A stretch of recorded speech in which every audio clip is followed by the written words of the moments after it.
to perform sexually on camera from 18 to 21. Yeah. How old was I when I got into porn? I was 29 years old. 29. And I really thought it through, but guess what? There were so many things that I could not have possibly have imagined that I encountered once I did enter the porn industry. I've actually made a website all about this called gettingintoporn.com, because I mean, I can't tell anybody what to do, and I'm not going to, because everyone's different. But what I have tried to do is compile enough information mixed with my life experience and opinions to where somebody getting in can have a much clearer picture in order to make a more thought out and educated decision than I did. Because when I really think about it, I still probably would have done porn, but I wouldn't have worked for as many other studios as I did.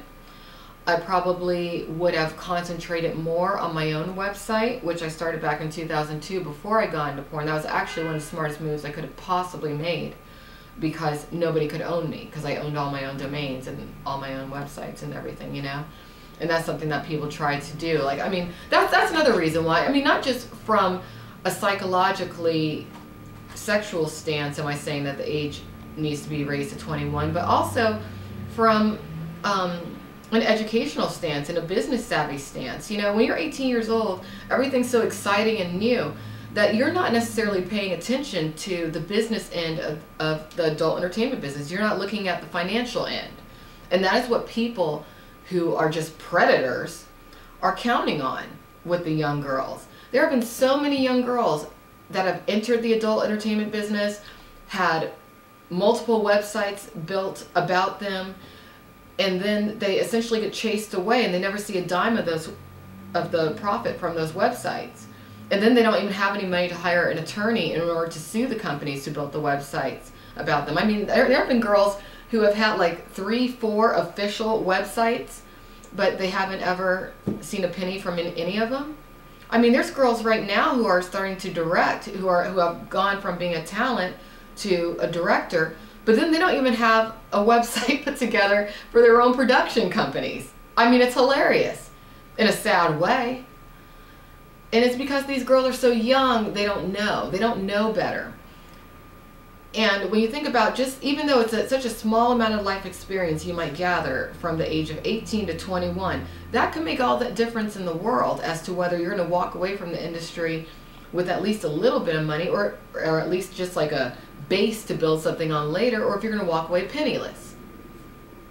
I'm just saying. Yeah.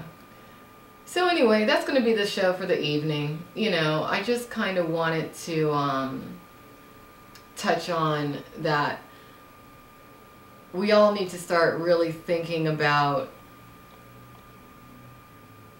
the young girls working in the adult entertainment industry and how they're not only negatively psychologically affected by their environment that they're tossed into, because it really is an extreme environment, but also oftentimes they get stuck. And on Wednesday's show, I think it's Wednesday's show, I decided to talk about this. Wednesday's show is going to be a show, I'm going to be doing the show today, this week on Monday, today, tomorrow, Wednesday, and Thursday. But Wednesday's show is going to be a show specifically for parents and teenagers, or, you know, girls in their early 20s who might be thinking about entering the adult entertainment industry, or who might be in it, but they're not sure that if they want to be in it, or maybe they're looking to leave, because that's such a delicate subject and no one really talks about it, but I'm going to talk about it because I want to go over some warning signs that parents need to look for when it comes to their teenage daughters possibly being recruited into the adult entertainment industry by, whether it be a friend or a boyfriend or, God forbid, a pimp. I'm going to go over the warning signs of potential pimps, and I also want to discuss how, if you are a young girl working in the adult entertainment industry, ways that you can go about breaking it to your parents that you are working in that industry, because you do need support, even if you're not ready to leave, even if you don't want to leave.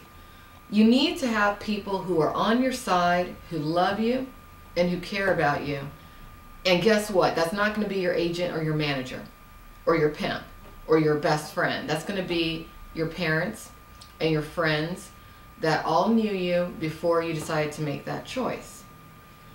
It's a hard thing to figure out how to do, but there are ways that you can break it to the people who care about you, to where they might be mad with you, mad at you at first, but then later on, they're going to be glad that you at least were honest with them. Because you know what?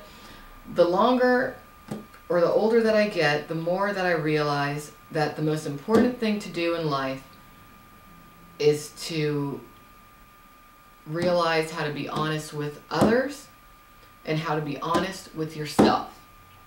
It took me years and years to figure out how to really be honest with myself, and I'm still figuring things out.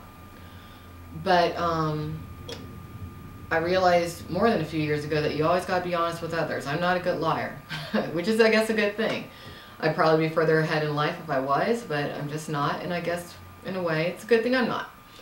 But being honest with yourself, that might be the purpose of life. Because it's so easy to lie to yourself. It's so easy to do.